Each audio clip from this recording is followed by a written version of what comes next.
Do you have a hard time getting up and really getting moving in the morning? Are you lacking motivation?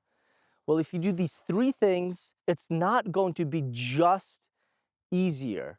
It's going to be more fun and playful. And really, at the end of the day, don't you want to have a fun and playful and exciting life? Welcome. This is Nikita. I've trained thousands of leaders and entrepreneurs just like you to discover their life's purpose and live their dreams. Look, if you're anything like me, you're definitely not a morning person. You're not a morning person. You basically never have been. As a matter of fact, you probably function better between the hours of like 11 p.m. and like 3 a.m. However, if you want to get up and have powerful mornings, even if you are not a morning person, this right here is the way to do it. First is to get up and not immediately start moving, as some people recommend. That's fine if you want to do that. But the first thing is you go through your gratitude and through your meditation process. You go deep inside yourself, and as soon as you are starting to wake up, you go deep into the gratitude. So once you go through your gratitude and your meditation, which will take anywhere from 5 minutes to 15 minutes, and if you're really advanced, maybe half an hour. And then when you start moving, you start doing your incantations. Okay, that's when you start doing your really powerful incantations, because now your energy is flowing. Now your energy is really flowing. So now you're putting all of that good energy back into yourself. So as you repeat something, for me, I repeat certain things, and I have actually 4 or 5 phrases that I repeat. One of them is I am love, I am peace, I'm light. And I do that in all of the languages that I know. I'll do it in English, I'll do it in Russian, I'll do it in Spanish, I'll even do it in Latin. Amore, pace, saluce. So once you do that, the next step is to move. You want to start moving. And the reason you want to move is you want to create energy. You want to make sure your mornings are powerful. Now, the science is out on this. Do you start moving? Do you start running? Do you start stretching?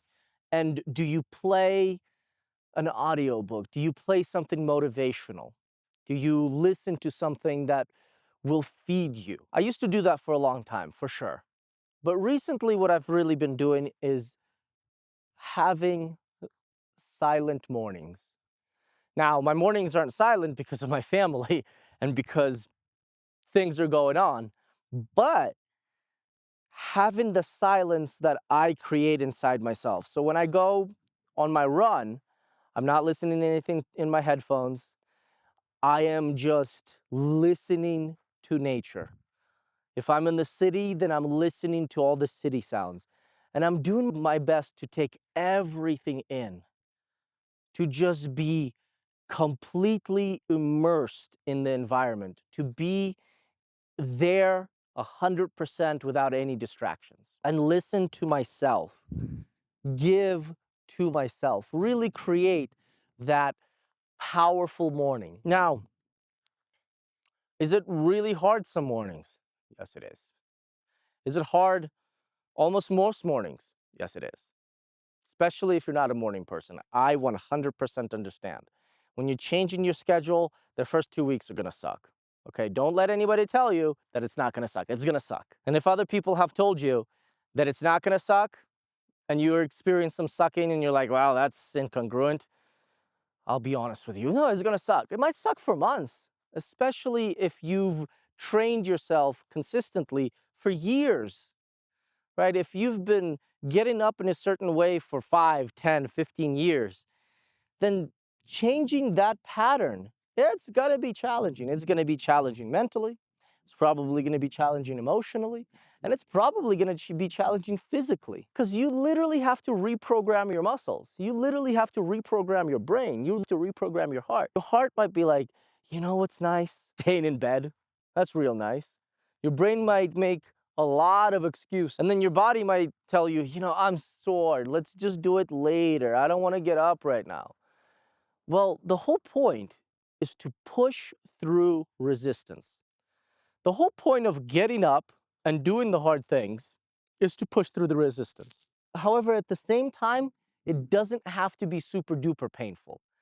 And that's why these three things are so powerful. First, when you start, you get up in the morning and you start with gratitude.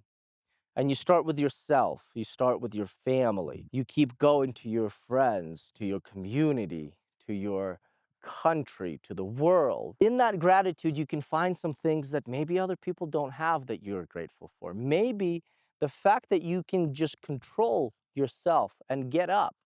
Maybe you're just grateful for just that. Then you go to a meditation. You allow yourself those couple minutes to really meditate and become present, to feel what you need to feel completely, to think about things deeply, to really go into the body and figure out where it's sore, where you've put in the work, and then you can be proud of yourself because it's sore. You know, your body gets sore for two reasons. One, it's changing negatively, or it's changing positively. And if you're doing the work over and over, then you must be proud of yourself. Be proud of yourself that your body is sore. Be proud of yourself that you have bruises. Be proud of yourself that you have scratches. Be proud that you went climbing, hiking, running, sailing, whatever it is that gives you pleasure in a twisted way. So as you're doing the actual active thing, that's when you start doing your incantations. Some people call it affirmations. I call it incantations because affirmations can look like this. I'm happy, I'm happy, I'm happy. Or I'm healthy, I'm wealthy, I'm peaceful. But an incantation is more powerful. It sounds more like this. I am healthy, I am wealthy, I am peaceful. With each breath, you breathe that power in. Look, I even got goosebumps. Because I've practiced it so much, my body can't not feel it completely now. Can't not interpret it and think about it fully to the point where it really does give me more power back. It really does put health back into my body. So those are the three basics to do every single morning.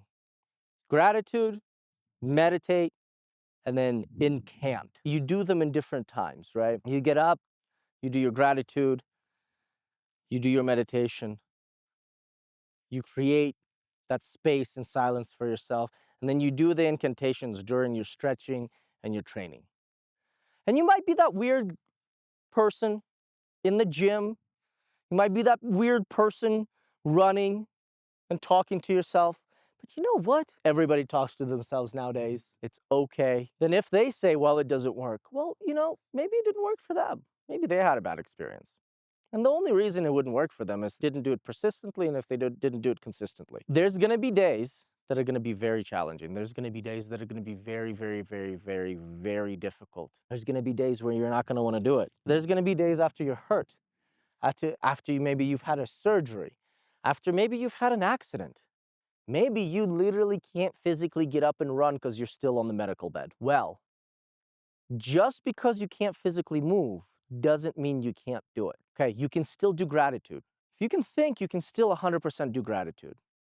If you can think, you can 100% meditate. If you can think, you can 100% do the incantations. Even if you're going to do it out loud in the hospital bed, even if you're going to do it out loud, whatever environment you are, you can 100% still do this. Even if the medical doctors and the nurses come in and they're like, what are you doing? You can explain it to them. They might actually respect you for it. They might actually get excited that you're still working on yourself, even though you are in pain, even though you are in the process of healing yourself. And even if they look at you weird and say, that doesn't work.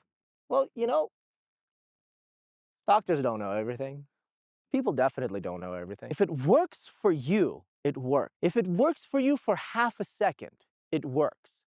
If you can say a phrase and it makes you feel better, it makes you think deeper, even if it's for half a second, it works. Don't worry about the past.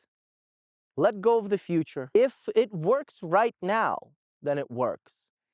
And that's what I want you to focus on. That's what I want you to concentrate on. I want you to realize that it also might not work right now, but it might work for you in the future. Or it might not feel like it's working. You might not think it's working. But what you are doing is reprogramming your brain. What you are doing is reprogramming your mind. What you are doing is aligning your mind, body, and soul. And that is the hardest thing to do on this plane of existence.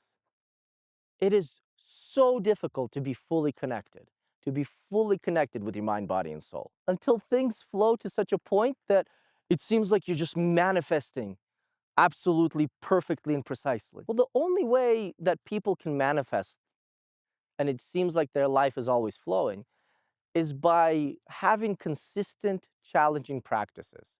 By having those practices, you're able to manifest.